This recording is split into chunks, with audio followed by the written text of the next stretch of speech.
Gretchen Carlson, it's such an honor to talk to you. I'm actually shooting this in Shakopee, Minnesota, which is about 30 minutes south of your hometown, Anoka. You were also, before you were Miss America, Miss Minnesota, so you are one of us. Thanks for talking to us. Oh, I definitely am one of you. I love Minnesota. I still root for all the sports teams there.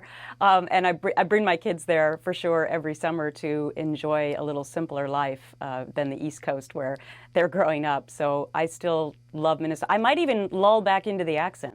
We don't have an accent, everybody else does. That's true. Very, very, very Yep. true. Are the Vikings going to do it this year? Oh gosh, I hope so. That was a heartbreaking. That was a heartbreaking defeat. But the game before that was amazing with that catch. The Minneapolis Miracle. Yep. All right. Well, I also talked to Kara Mund recently. She had great things to say about you, said that you were an inspirational role model. So I'm very excited to talk to you. And right now we are talking about justice for women. Lifetime presents a night of justice for women, with women on patrol and escaping polygamy. Which is your new block on Lifetime. Tell us what that is all about. Yeah, so it kicks off Monday nights. It kicks off June 18th, this coming Monday night in Minneapolis. That'll start at 8 p.m. Central Time on Lifetime. Lifetime, of course, is a network known for empowering women and showcasing stories about women. So in the first episode, we're going to be talking and seeing women who are at the front lines of law enforcement. And so their bravery and courage in pursuing this career. I'm really excited for that first hour. The second hour will be Escaping Polygamy. Also, this talks about the pursuit of justice for women to take back control in their lives. So kind of the perfect thing for me to be hosting based on what's happened to me over the last few years and becoming the face of empowerment for women. Speaking of that, you have kind of had a career change that wasn't really anything that you did originally. It was kind of something that happened to you and you made the best of it. What was it like in 2016 when you decided to come forward and talk about those allegations? Were you not believed at first? Were you worried about that? And how are things now? Yes, making that kind of a life-changing decision to come forward and really be the first person in the modern era to bring sexual harassment in the workplace to light was the most difficult decision of my life. And certainly I felt 100% alone taking on one of the most powerful men in the world. Yes, I had my critics. I unfortunately was used to that throughout my life in being a former Miss America, but I endured, and it had a lot to do with the way in which I was raised in Minnesota, with great values, with the hard work ethic, and a never give up attitude. And you were also recently named the chairwoman of the board for Miss America, and you've recently talked about Miss America 2.0. Number one, tell us a little bit about that. You've eliminated the swimsuit competition. You won't judge on physical appearance. So tell us about those rule changes, and then also some of the critics that may be saying that this is going to hurt ratings, it's going to hurt interest, and just the negative feedback you've gotten. And I'm sure you've gotten a lot of great feedback as well. Tell us about that feedback and these changes. Well, life works in mysterious ways. I never envisioned to be the face of sexual harassment in the workplace. I never envisioned to be the chairwoman of the Miss America Board of Directors. These are not two things that I sought after. But if there's been one constant in my life, it's been that when there's a challenge in front of me, I go for it. And I sort of saw taking over as chair of Miss America as a call to duty. It's important to point out that our board, which is made up of all stakeholders in the organization, former Miss America's state executive directors, former state title holders, that we voted unanimously on these changes to bring Miss America into relevancy again into the 21st century. So the changes are really that we will no longer judge candidates on their physical attributes. That means the elimination of the swimsuit competition.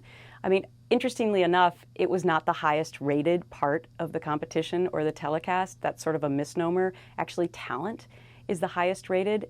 Which bodes really well for the substance of women, that people actually wanted to watch how talented they were. And now, with these changes, since we're not judging on physical attributes, we'll still have the evening gown, but we won't judge on how you look in it. We'll judge on what you say when you come out and show your self-confidence.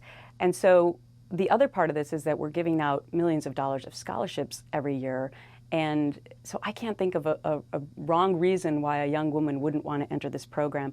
Maybe lots of women who didn't feel that they were necessarily welcome before with a swimsuit part of the competition, or that they didn't want to parade in high heels and a bikini to win scholarship money.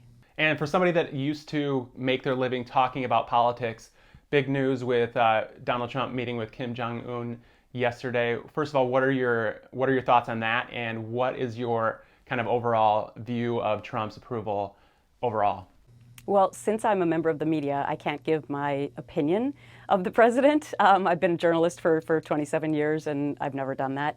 But I do think that this is obviously a really incredible, meeting that's taken place, and a very important move for the United States as we move forward with security of this nation and keeping everyone safe. So we'll just have to see how this plays out, but obviously it's a historic moment. Definitely. All right. And one thing I read that I'm not 100% sure it's true, but if it is, it definitely talks about the small world that we live in. And again, talking Minnesota, was Michelle Bachmann your nanny? Yes, Michelle Bachmann. Okay. In another twist, interest. I said my life works in mysterious ways. Yeah. She grew up in Anoka, and when she was in high school, yes, and in college, she was my babysitter. The best thing about Michelle was that she had really, really long hair, and she looked like Cher at that point in time, and I thought that was really cool as a kid. But the other good thing was when my mom left the house and said, "Don't let Gretchen eat all the sweets and drink sugary soda," because I, struggled with my weight as a kid, and she would let me go right for the grape soda. So when you're a kid, that's all you really care about. At least that's what I really cared about. So yeah, we had a lot of great memories. Well, the truth is coming out about Michelle Bachmann. You can't trust her as a babysitter. That's not going to help her political future, I don't think, if she has one. So Well, that's definitely her. you could look her at it opponents are another gonna hit way, her. that she was really nice to me. That's true. That's true. Yeah, I love her. She's great, and it's great to talk to you, a former Minnesotan. Thank you so much for doing this. In Twin Cities, make sure you check out Gretchen's new block on Lifetime. It's June 18th. It airs at 8 p.m. and it's called Justice for Women. Gretchen, thanks so much for being with us. No problem, John. All the best.